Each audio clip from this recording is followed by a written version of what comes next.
In the name of Almighty, the most merciful, the most beneficent. अस्सलाम वालेकुम everyone. हम लोग रेक्टिफिकेशन ऑफ एरर का चैप्टर पढ़ रहे हैं और इसमें हमने 4 केसेस डिस्कस कर लिए हैं। अब हम लोग एक ऐसा कम्प्रीहेंसिव क्वेश्चन सॉल्व करने जा रहे हैं जिसमें हर केस से रिलेटेड कोई ना कोई एंट्री मौजूद होगी और हमें सस्पेंस अकाउंट भी बनाना पड़ेगा। तो आइए चलिए बगैर टाइम वेस्ट किए हम लोग अपना क्वेश्चन सॉल्व करते हैं। मिस्टर अली हसन है कोई, drew a trial balance of his operation. उन्होंने अपने बिजनेस का 31/3/2022 का ट्रायल बैलेंस बनाया। There was a difference in trial balance which he closed with suspense account. उसके ट्रायल बैलेंस में कोई डिफरेंस आ गया था तो उसने क्या काम किया, आर्जी तौर पर उसको सस्पेंस अकाउंट में क्लोज कर दिया और वो डिफरेंस था 8,290, the credit side being in excess. Credit side जो थी वो ज़्यादा थी, यानी बैलेंस कहाँ लिखा हुआ है, डेबिट साइड पे लिखा हुआ है। डेबिट साइड कम है, क्रेडिट साइड ज़्यादा है, 18,290 का फ़र्क है।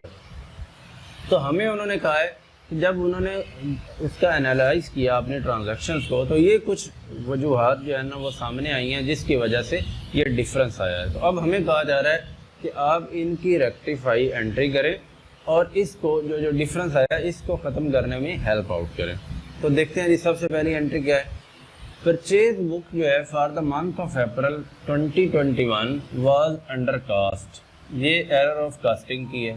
एरर ऑफ कास्टिंग में हम क्या करते होते हैं, जो हमारा आइटम अंडर कास्ट या ओवर कास्ट है उसका हम लोग क्या करते हैं, सबसे पहले नॉर्मल बैलेंस देखते हैं। तो परचेजेस का नॉर्मल बैलेंस क्या होता है, डेबिट होता है। अंडर कास्ट का मतलब ये होता है कि ये कम लिखा गया है, इस गलती को दुरुस्त करने के लिए क्या करना पड़ता है, जमा करना पड़ता है। डेबिट में जमा का मतलब क्या है कि उसको मजीद डेबिट करना है। इसकी कोई करेक्ट या रॉन्ग एंट्री नहीं होगी, हमने परचेजेस को मजीद डेबिट कर देना है 1,000 से, तो ये हमारी रेक्टिफिकेशन हो जाएगी। तो पहला जो इवेंट है इसकी रेक्टिफिकेशन एंट्री बनेगी, परचेजेस अकाउंट डेबिट हो जाएंगे 1,000 से, और दूसरा यहाँ पे अकाउंट कोई नहीं है तो हमने सस्पेंस अकाउंट खोला हुआ है, ये क्रेडिट हो जाएगा 1,000 से। और इसकी नरेशन क्या बनेगी, being purchase book under casted now rectified. ठीक है जी, ये अंडर कास्टिंग की गलती हमने दुरुस्त कर ली। दूसरा इवेंट क्या है, sale day book of October 2021 overcast है। अब सेल डे बुक आ गई और ओवरकास्ट है। ओवरकास्ट का मतलब क्या होता है, हमने पढ़ा था तीसरे केस में। ओवरकास्ट का मतलब होता है कि जितना एक्चुअल था उससे ज़्यादा लिखा गया। तो इस गलती को दुरुस्त करने के लिए हमें क्या करना पड़ता है, माइनस करना पड़ता है। और इसका हमें नॉर्मल बैलेंस पता होना चाहिए। सेल का नॉर्मल बैलेंस क्या होता है, क्रेडिट होता है। तो क्रेडिट में से माइनस करने का मतलब क्या है कि क्रेडिट का अपोजिट कर दें, यानी डेबिट कर दें। तो सेल्स को हमने डेबिट कर देना है 10,000 से। यहाँ दूसरी एंट्री हमारे पास बन जाएगी, सेल्स अकाउंट डेबिट 10,000 से, और दूसरा अकाउंट जो है वो सस्पेंस अकाउंट आ जाएगा 10,000 से। और नरेशन जो है वो बन जाएगी हमारी being cell book overcasted now rectified. तो दो हमने जो इवेंट थे उनको हमने रेक्टिफाई कर लिया। अब तीसरे की तरफ चलते हैं। तीसरे में क्या हुआ है, फर्नीचर जो था वो परचेज किया गया 8,100 से।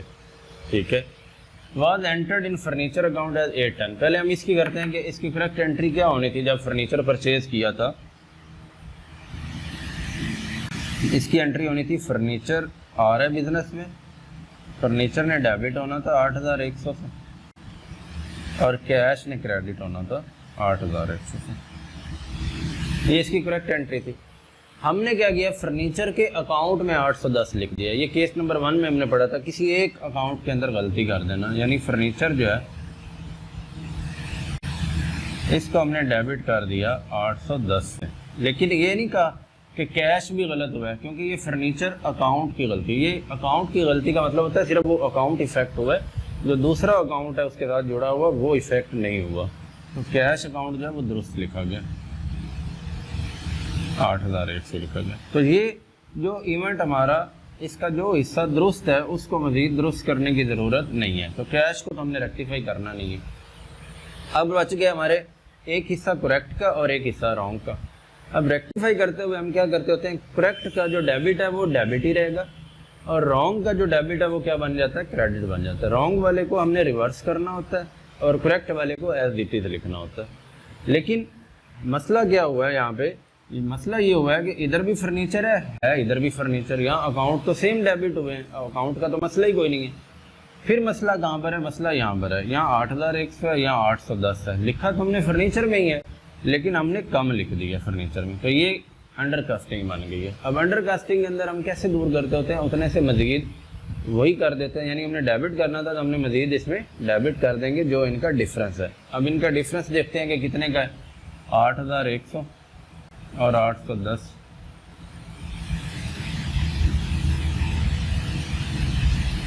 ₹7290 का डिफरेंस है, तो 7290 से इसको मज़ीद डेबिट कर देंगे। तो तीसरा इवेंट जो है वो हमारे पास बनेगा, फर्नीचर अकाउंट को हम डेबिट कर देंगे,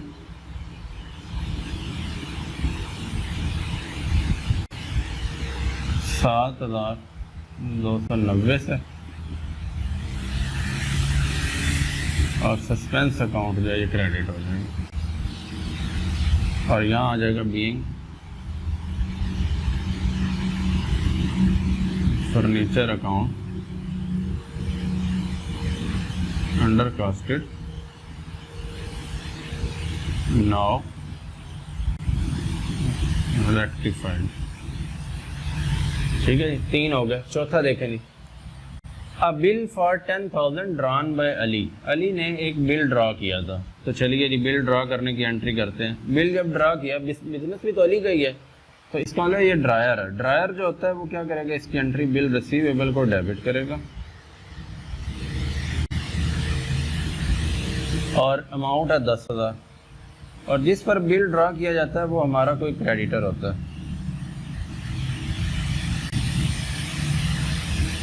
10,000।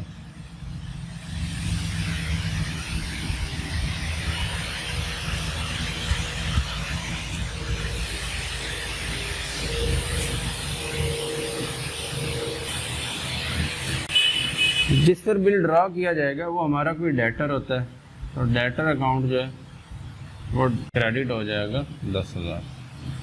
ये करेक्ट एंट्री होनी थी।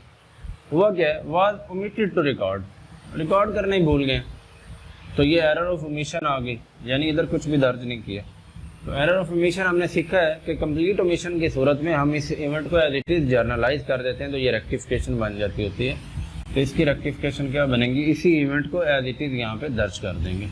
बिल रिसीवेबल डेबिट हो जाएगा,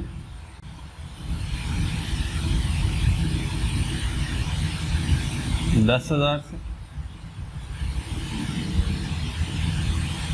तो सन्ड्री डेटर जो है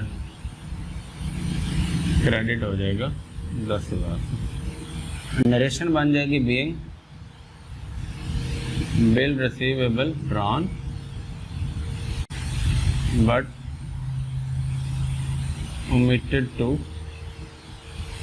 record now entered, या रेक्टिफाइड भी लिख सकते हैं।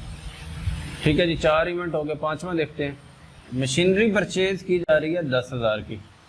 ठीक है, मशीनरी परचेज करने की एंट्री बनाएं जी। क्या बनेगी मशीनरी परचेज करने की, जब मशीनरी परचेज करके लाते हैं तो क्या एंट्री होनी थी, मशीनरी अकाउंट ने डेबिट होना है 10,000 से, और कैश अकाउंट ने क्रेडिट होना है 10,000 से। लेकिन गलती क्या हुई है, was entered in purchase book, इसको कहाँ लिख दिया गया, परचेज बुक में लिख दिया गया। ये हमारा सेकंड केस में हमने पढ़ा था कि बुक्स की एरर जो होती है, तो मतलब पूरी एंट्री गलत कर दी। परचेज के अंदर जब लिखेंगे तो इसने एंटर कर दिया, परचेज बुक वाले ने इसको कैसे एंटर करना था, परचेज अकाउंट को डेबिट कर देना था और कैश अकाउंट को क्रेडिट कर देना। एंट्री तो गलत ही हुई, गलत बंदे के पास चला गया था, रसीद जो थी, लेकिन उस गलती में भी एक हिस्सा जो है वो दुरुस्त दर्ज हो गया। कैश ने क्रेडिट होना था, कैश क्रेडिट ही हो गया। अब हमारे पास एक हिस्सा बच गया करेक्ट का और एक हिस्सा बच गया रॉन्ग का। अब रेक्टिफाई करते हुए हम क्या करते हैं, करेक्ट वाले को एज इट इज यानी डेबिट को डेबिट ही लिखेंगे और जो रॉन्ग वाला है इसको रिवर्स करके लिखेंगे, यानी डेबिट को क्रेडिट या क्रेडिट को डेबिट। तो यहाँ तो डेबिट साइड पे बैठा हुआ है परचेजेज अकाउंट, इसका रिवर्स बन जाएगा क्रेडिट और मशीनरी जो है ये क्या हो जाएगी, डेबिट हो जाएगी। यानी इसका जो जर्नलाइज करते हुए जो रेक्टिफाई एंट्री बनेगी, मशीनरी जो है वो एज इट इज हमारे पास आ जाएगी करेक्ट वाले हिस्से में से डेबिट, और परचेजेज जो यहाँ डेबिट में है ये अपोजिट साइड पे आ जाएंगे क्रेडिट साइड पे, और इसकी अमाउंट 10,000 है। तो यहाँ नरेशन बन जाएगी बीइंग मशीनरी परचेज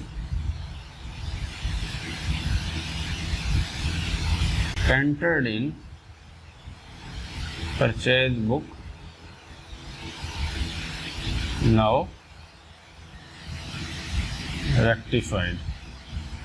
तो ये इस तरीके से हमने पांचों इवेंट जो है वो रिकॉर्ड कर लिए। ये रिकॉर्ड करने के बाद हमें क्या करना है, सस्पेंस अकाउंट बनाना है और चेक करना है कि यहाँ तो डिफरेंस 18,290 का था, क्या ये भी उतना ही है या अभी भी कोई बैलेंस बाकी है। तो चलिए अब हम सस्पेंस अकाउंट बनाते हैं।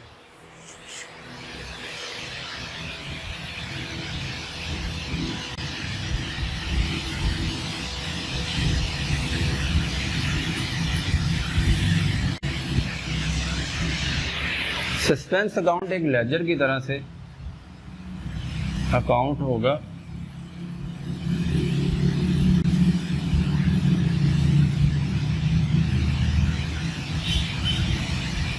क्रेडिट डेबिट सीरियल का भी चले बना ले, पता चल जाएगा कि सारी चीज़ें जो है वो दर्ज हो गई। या सीरियल लिख लें, particular amount serial particular and amount.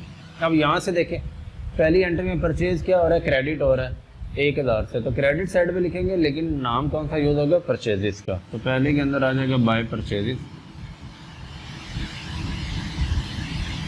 1,000।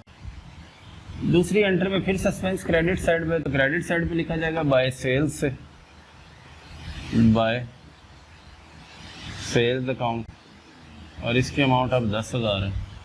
इधर फिर क्रेडिट साइड पर है, तो क्रेडिट साइड पे लिखा जाएगा बाय फर्नीचर से, बाय फर्नीचर अकाउंट, और अमाउंट सस्पेंस की है 7,290। चौथे में है ही नहीं तो चौथा दर्ज ही नहीं होगा। इधर बिल रिसीवेबल और डेटर है, सस्पेंस अकाउंट नहीं है तो हम इसको दर्ज ही नहीं करेंगे। अगले में फिर मशीनरी और परचेजेज है, यहाँ भी सस्पेंस नहीं है तो दर्ज ही नहीं होगा। तो 3 एंट्रीज के अंदर सस्पेंस अकाउंट आया, वो तीनों हमने यहाँ पे दर्ज कर ली। अब हम इसका टोटल कर लेते हैं, 10 और 7 17 और 1 18,290। अब आप देखें ज़रा, यहाँ बैलेंस कितना था 18,290, क्रेडिट साइड बीइंग एक्सेस थी, तो इसका मतलब है ये डेबिट साइड पे बैलेंस आया हुआ था। तो यहाँ आपने लिखना पड़ेगा पहले बैलेंस ब्रॉट डाउन 18,290, इधर भी 18,290 है, इधर भी 18,290 है। तो इसका मतलब है कि यही डिफरेंस था जो हमने सस्पेंस में डाला हुआ था, इसका मज़ीद कोई और बैलेंस नहीं बचा।